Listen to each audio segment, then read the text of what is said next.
the briskness of this morning and yesterday morning remind us that winter is just around the corner. So, you know, get out your sweaters and coats and boots and all that sort of thing. So just get ready. Remind you to turn your cell phones off, please. Leave them in the car or whatever. This week is not a busy week. On Wednesday night, Victoria will have Healing Circle. Then next Saturday is the art show with Eva Sullivan. We have some flyers up front as well as postcards with examples of some of her work. So hope you'll come and meet her next Saturday, 5 to 7, and see her work. It is something else, so that'll be fun. And then next Sunday is guest speaker Mebby Jackson, and then we'll have potluck afterwards. So, you know, your best fall recipes. I'm sure there's a candied pumpkin out there somewhere. Let's see. Crystal's not here. You ready? Okay. Prayer request at this time, Jackie? Beverly, Mm-hmm. George, and me. And Jackie. Okay. Miss Victoria and Randy. Anybody else? Wendy, as she's traveling, and The Cherokee Nation. huh? The Cherokee Nation. Peaches. Jay. Jay. Anybody else? Okay. Here comes Tricia and David. I'll wait till they come in and then I'll do the.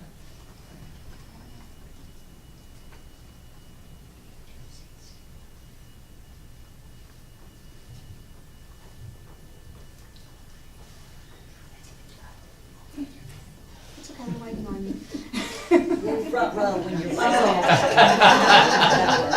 All the way There you go. up. Yeah.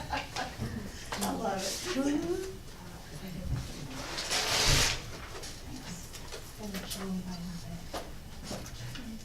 That's my notes.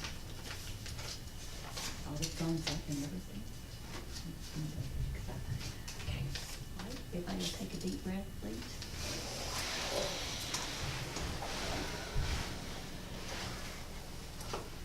We ask for each person who is here in the physical, as well as these dear ones who are listed, that their needs, their wants, their ask will be attended to immediately, that the healing that is needed will be given.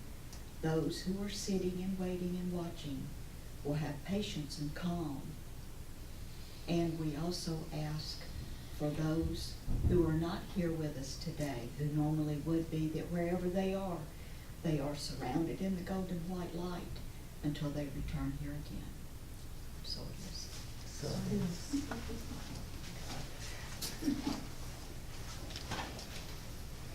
is. Sit on the front row. That's what you get when you know to be right. Hello, everyone. How are you? This is my second Sunday in a row. I got up this morning and I go, you know, what are we going to do here? And I felt this, one of my family members touch me right here in the third eye. And they go, just breathe, honey. You overthink things. We overthink things. And we have a tendency to overdo. We all do it. Part of our human nature. So when they touched me, they saw Miss Marie. Oh, God. Yeah, I was kind of thinking that. And we're going to revisit. I do a 6-week course called Advancing and Developing the Soul here. And our souls came here because it meant I'll go and collect the experiences, whatever those experiences may be. Some of those experiences can be very heartbreaking. They can be issues anywhere from addiction to overdoing. And we all do it. We all do it. So I want to ask a loving question. Do I have your permission? Because they're kind of, come on. Take a deep breath. Beloved ones, we ask you this question today. Who is your biggest teacher in your life at this time? Who has been your biggest teacher?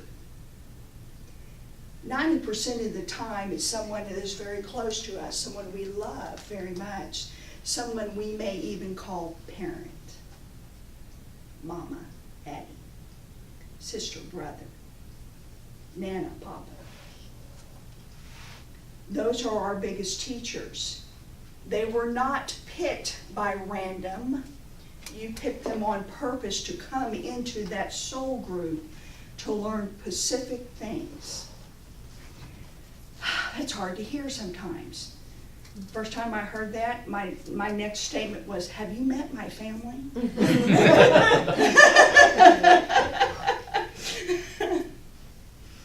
Really? I have this wonderful, loving family that is so diverse and so powerful that they, not all, but some, haven't the concept yet just how powerful they really are. We all have those family members. We are those family members. And we have family members that come into our life that we just want to I can't believe we're from the same people. Are you, really? Are we even related? We don't even think alike. Those are the ones that are our biggest teachers. Those are the ones we need to stop. Instead of push against, we stop and say, what is the gift here? This is close to my heart today because we all have those family members that we have to remember that there's a hurt child in most everybody that you meet. They may be 20, 30 years older than us, but they're still a hurt child. I don't know how to handle this, so they don't. They simply look away or change the subject. Our human reaction is, do you love me? Do you see me? Why aren't you reacting to this? That is a gift when that happens. When a family member simply goes, I'm not talking about this. It's not happening. That is a gift. They're showing you the hurt child in them that has not been healed. When these children have not been healed, the inner child, they're going to retreat what they know. Let's choose not to judge them harshly on that. It's hard at times. It's hard because you're going, hey, something major just happened in my life and you're not reacting to it, or you're not showing any concern, support, anything. You're just going like this. That is a gift. You back up, you take a deep breath, and you see, and you lovingly see. Don't judge. Try not to. I know our human ones do. See the hurt child. See the hurt child. And sometimes we are the parents. We start being the parents to our parents. And we start seeing all the pain. We really do. Now, the first half of this is going to be very serious. The second half, we're going to have some fun. But the seriousness of our family members that come into our lives, that we travel with in soul groups and learn things with, I'd like you to ask yourself this. Why did you pick your parents this time? What common denominator in your parents that you are working through in this lifetime? I will give you an example. I'll use myself as an example. My father was a professional opera singer, had a voice of an angel. He was 5'6". He could literally blow out candles in the churches and the events that his voice was that powerful. This is where I get my voice from my daddy. I look like Mama though. Mama is many, many things. Owned many businesses, retired editor, retired medium. She does many, many, many things. So I'm a combination of both. I can lovingly say this, and I say this with love. My dad did nothing with his opera singing. He chose to smoke 3 or 4 packs of cigarettes a day. So that beautiful voice that echoed through the valley, through these huge churches, eventually disappeared because of the health issues. So, I'm looking at myself through this. My dad didn't choose to own his power in this lifetime. It is not my place to speak of my mom because she's still alive. That's not my place. But Daddy passed away in 2005. And I'm looking at the lifetime of my beautiful Cherokee father in this booming voice, and he chose not to honor it in this lifetime. Okay, let's speed up. About 15, 20 years later, fourth grandchild. I got a new grandson. I'm looking at, and they put him in my arms, and I look down at him, and I go, I freaked. It was Daddy. So Daddy's back on the earth. They call him Corbin now. It actually overwhelmed me when they put this little boy in my hand, because I looked at him and I go, oh my God, this is Daddy. He didn't have the best of lives. He just didn't have the best of lives. So I'm whispering in this little boy's ear. In fact, I saw him just a few days ago, and I'm loving on him. And I'm telling him at the age of 4, you're wonderful. You can be anything. Use that power. You are powerful. Own it. And it's already starting to show, because he's the dominant one in his class already. He rules the roost. Now we got to lovingly show him how to do it lovingly.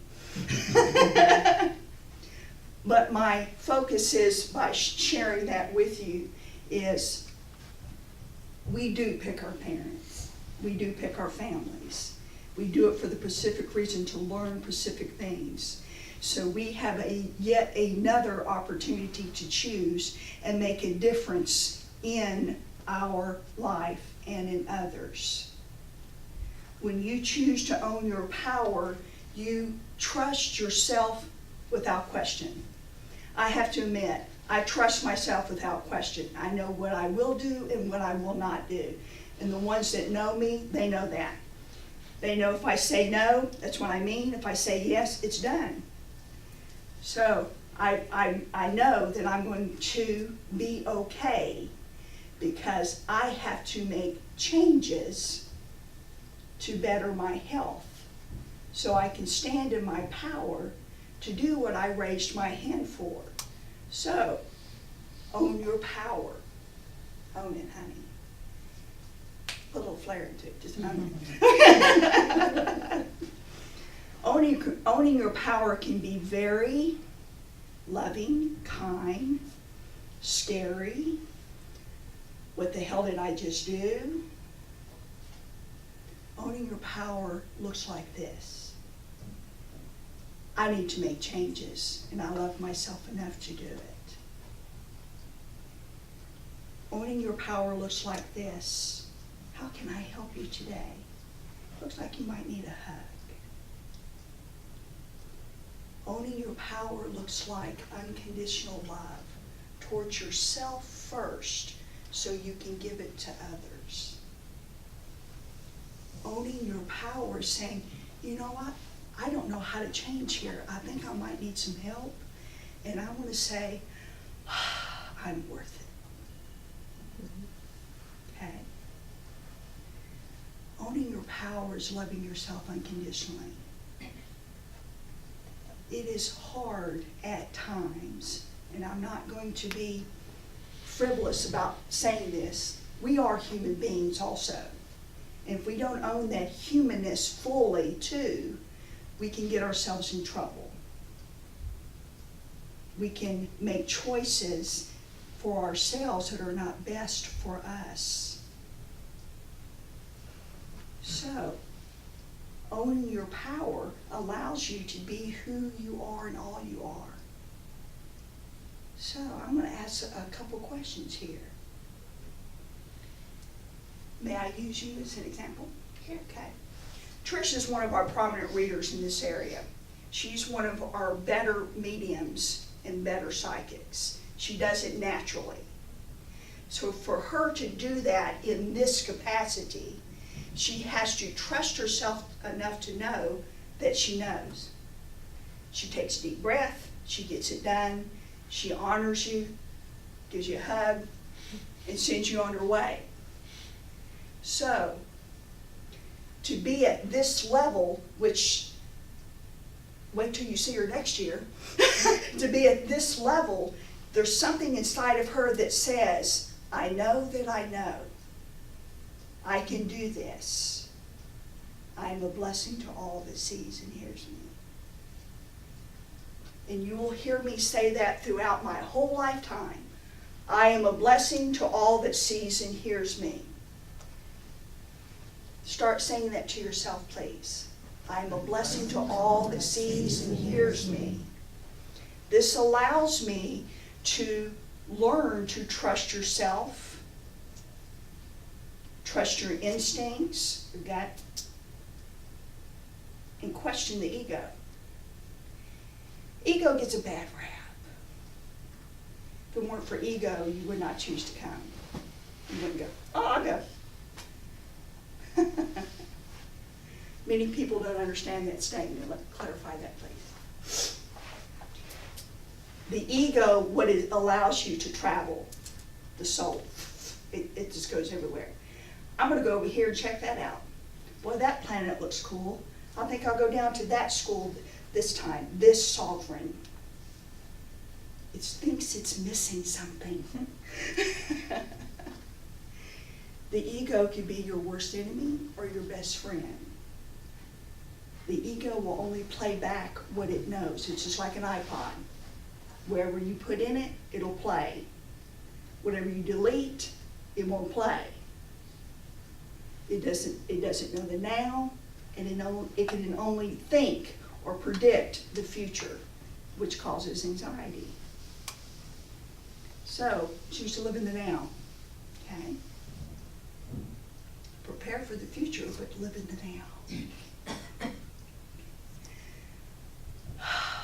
Let's take another deep breath. I am a blessing to all that sees and hears me. Say this. I am a blessing to all that sees and hears me. Now, I'm going to ask you one more question. Where did you feel that when you said it? Did you feel it here, here, in the gut, in your legs? Where'd you feel it, baby? When you ask people to say that, a lot of them cringe. What do you mean I'm a blessing to all that sees and hears me? Have you met me?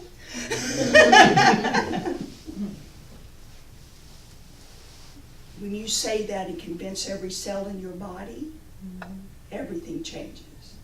Everything changes. It has to. It has no choice.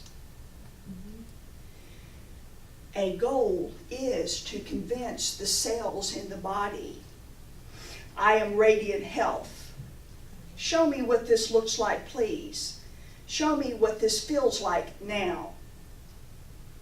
And then do the divine action, which it requires action. Get a little Southern Baptist on you here. divine action, it requires action. It requires changing, I'm just talking about me, I can't talk, changing to the paleo eating plan for the rest of my life and stop making excuses. Walking. I cried the other day.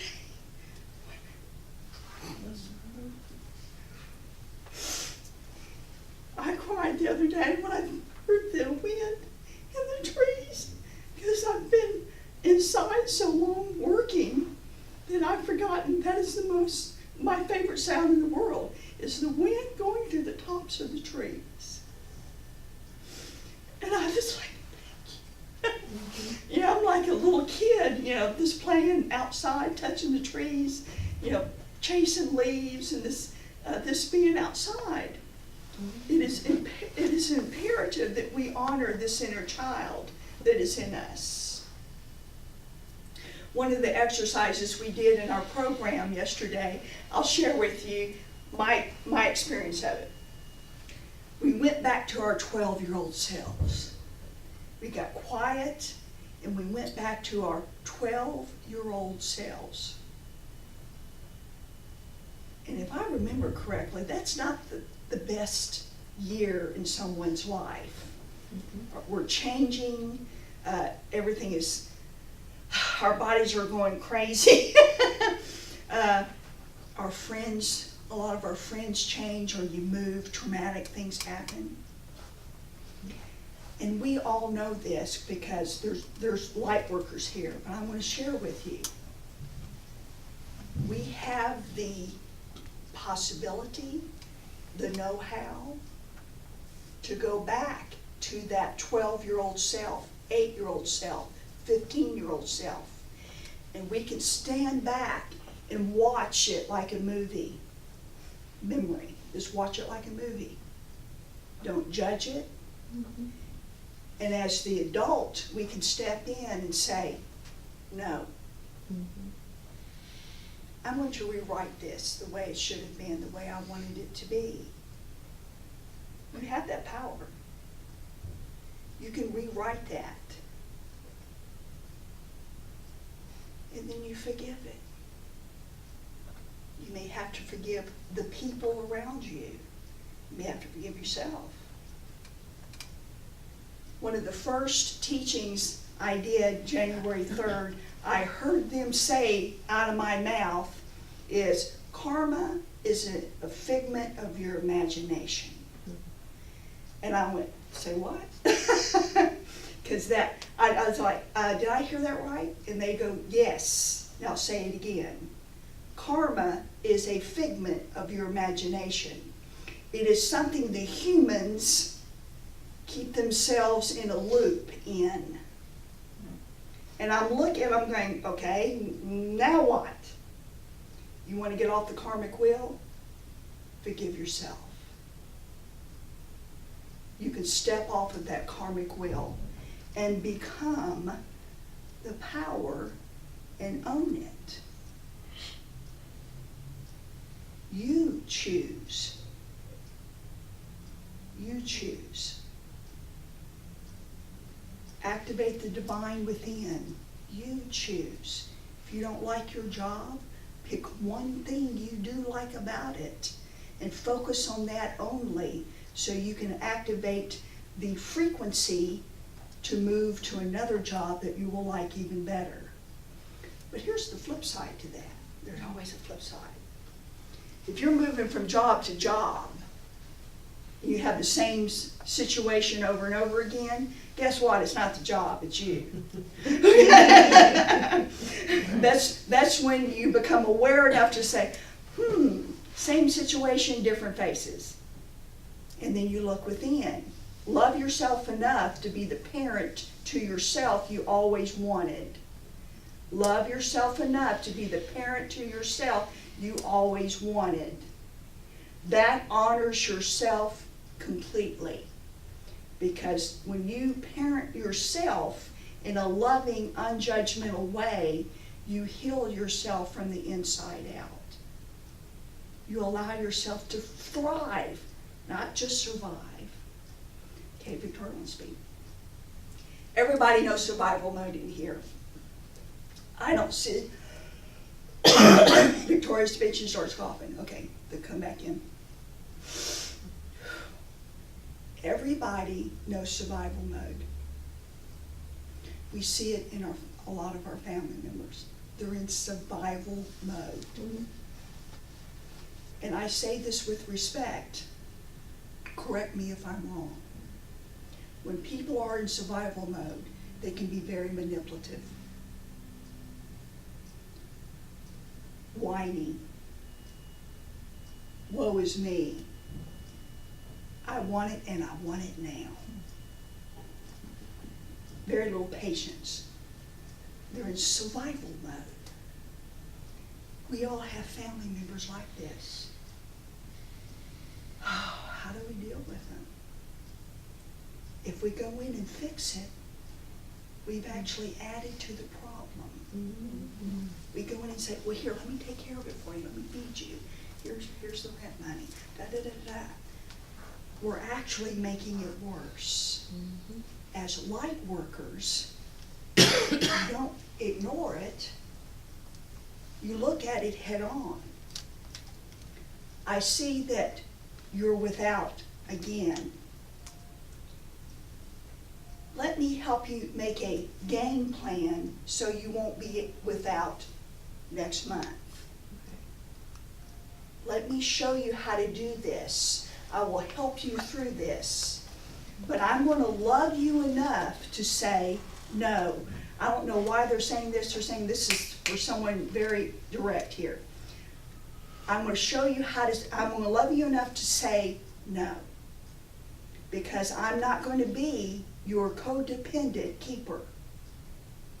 That's not my job, honey. My job is to love you and celebrate you and be a part of your life. I love you. You're my family. But as you will hear this little one say throughout her lifetime, stay above the battleground always. Don't get in the battleground and become a part of the problem. And you can do this by lovingly and respectfully saying to your loved ones, I love you enough to say no. This does not help you. With your permission, I would love to show you how to get out of this. And I'll be your friend. I'll be your brother, your sister, your mother, your father, your mama. But I can't do this anymore. Okay. Is that message over for that specific person? Okay, we're going to clear that energy. So, do you realize how powerful you truly are? Do you? Do you have any concepts of the power that runs through your veins?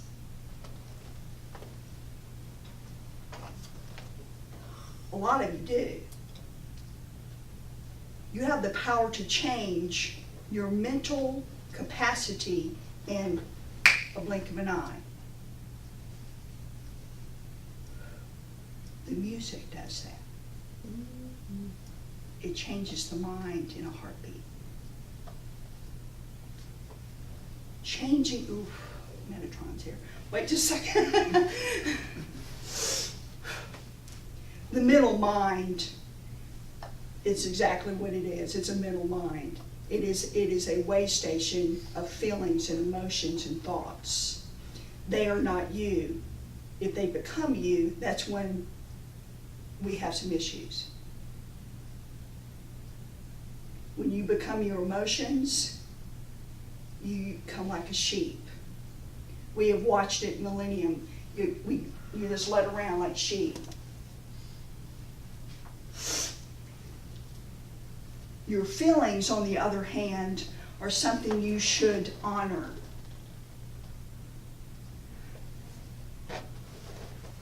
Honor your feelings. If you're having feelings of doubt, fear, joy, ecstasy, happiness, take the time to honor them. Look at them. There is an old saying, Is it the right thing to do? Yes, but I'm fearful of it. Then do it in fear until you're not.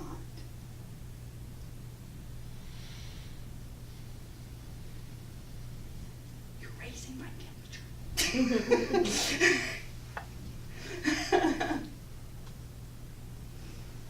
Honor yourself first so you may honor others. This is important. Y'all all know this. We have light workers sitting in this room. There are thousands of us, even millions of us on the earth at this time. We've been awakened for a specific reason, and that is to tip to the 51%. Anything you tip to 51%, it changes. It's like the beautiful birds in the sky that fly together. Well, how do they turn at the same time? That 51th bird is the one that turns them. Be the 51st bird. Okay? Honor yourself. Be the parent to yourself you wish you always had, and your life will change. It has to. It has no choice. You have issues with eating, addiction, anything. Don't run from them. Don't judge yourself so harshly that I can never change. Well, you know what? That's a lie. That's a lie. Look at that and go, I love myself enough to know that I need some help here. And I'm going to go get it. And I'm going to ask counsel, divine counsel. I want to ask people of wisdom that I know that has been through this or something similar that will help me through it, that have answers. They don't just have theories. And they're not just there to pat me on the back and say it's going to be okay. You go to the counsel that can help you, that has the answers, and that can give you the advice that you need. And then listen to it. If it resonates, follow through. If it doesn't, just kind of keep it simmering, because you may have to absorb. And then you make choices that honor you. That way, your choices will honor others. Okay? Now, I know, Victoria wants to speak. I know sometimes the mama comes out in me, but I am a mama, I'm a grandmother. And a lot of us here are. And we have responsibilities other than ourselves. We have family members that depend on us in many, many ways.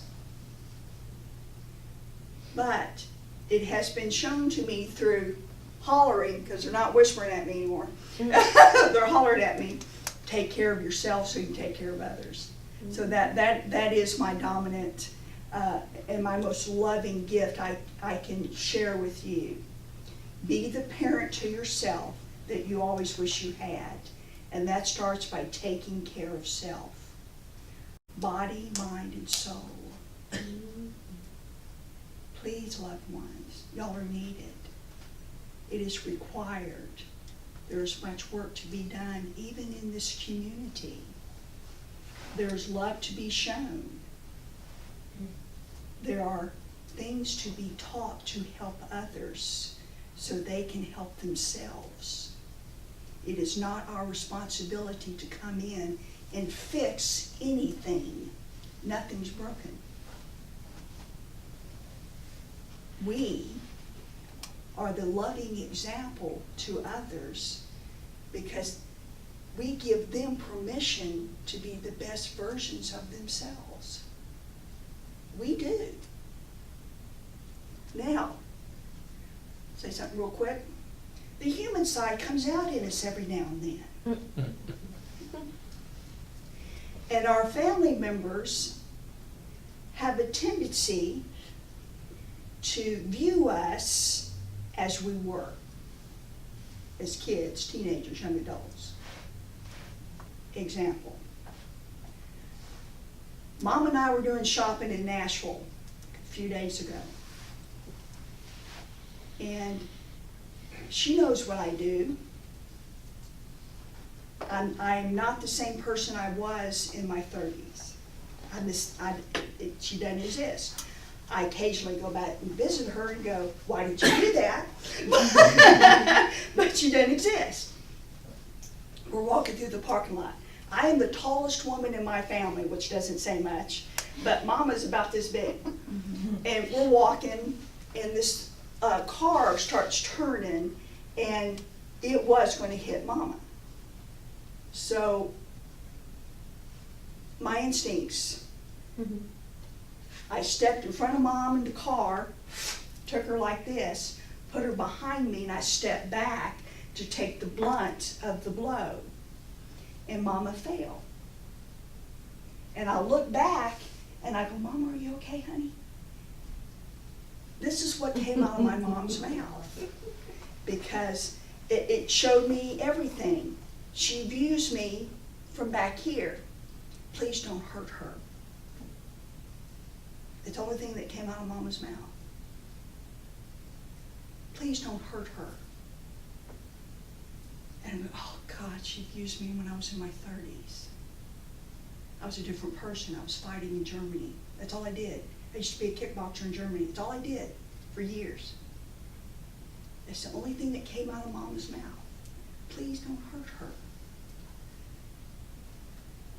And I looked at her and I go, Mama, why would I hurt her? And we have to lovingly be aware a lot of our family members view us from our past. We can't let that affect us or change us or keep us in a loop. We have to rise above it. They're doing the best they can with the knowledge that they have. And yes, I'm very protective of my family, especially my grandbabies. We all are. Yeah. Now the 30-year-old would come out if that was one of my grandbabies. but I had to respect and understand and go, okay, Mama still sees me when I'm in my 30s. Now she's pushing 75. And I have to respect that as a human being. I didn't like it though. It upset me actually. I had to step back and go, Mom, haven't you been paying attention the last 20 years? And I guess not. But I have to respect that and love it. And I have to honor the inner child. Because we all have issues with our inner child. Especially around the age of 12. Those are rough years. Let's lovingly go back there quietly when we have our space to ourselves, our meditation, and talk to that 12-year-old child. I forgive you. I forgive my big brother, or my little brother, or my cousin, or my dad, or my mom. And rewrite it the way you want. Okay? That's how powerful you are. You can rewrite your history the way you want it. And when someone comes to you and asks you, you remember when, and makes you feel about that tall, yeah, I remember when. Isn't it great that I can make different choices now that honor me and others? They don't mean anything by it. They're just having a conversation. You remember when? Yeah, I remember when. I remember when, yeah, I crawled through the window 2 o'clock in the morning with my clothes on backwards. Yeah, I remember that. but now I choose differently. I choose to go in the front door.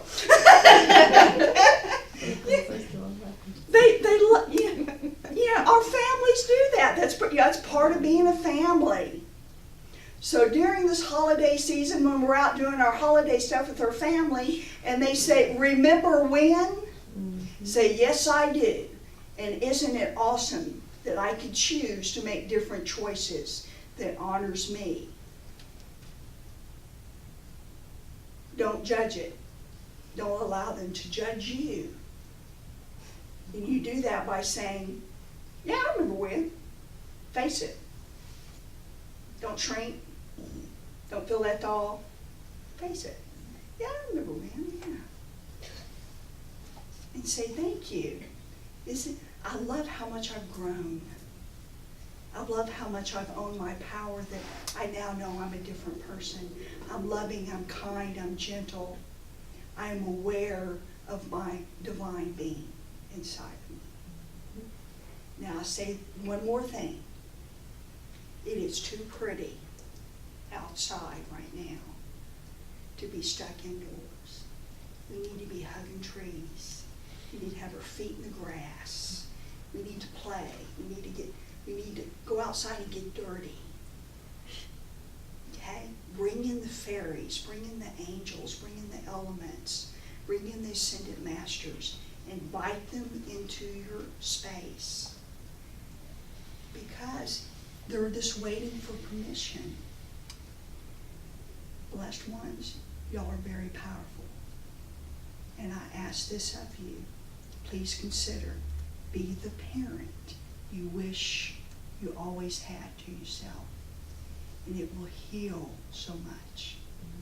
And so it is. It's awfully quiet here today. It's about 1:15. So we're going to bring in Miss Marlene and get some music up in here. Guys, this Saturday, y'all will be pleasantly surprised. It is from 5 to 7. There'll be some nice food here, some drinks.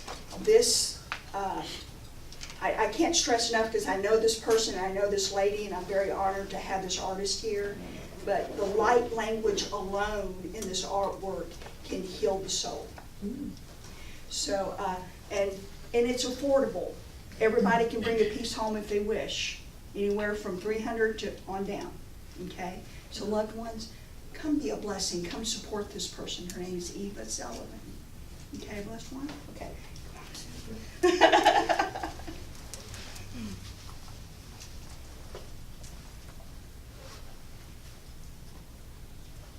You know, I'm not gonna tell you which one it is. You're gonna tell me this time.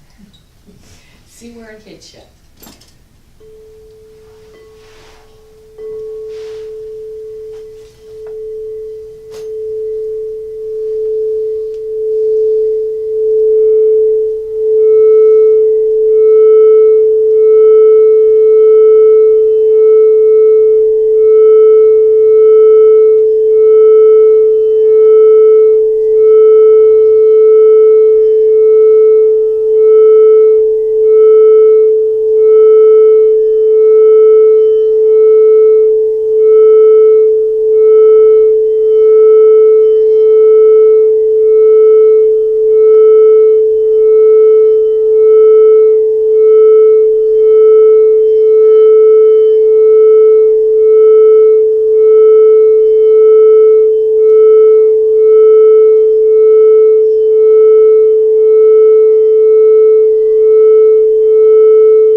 So who knows?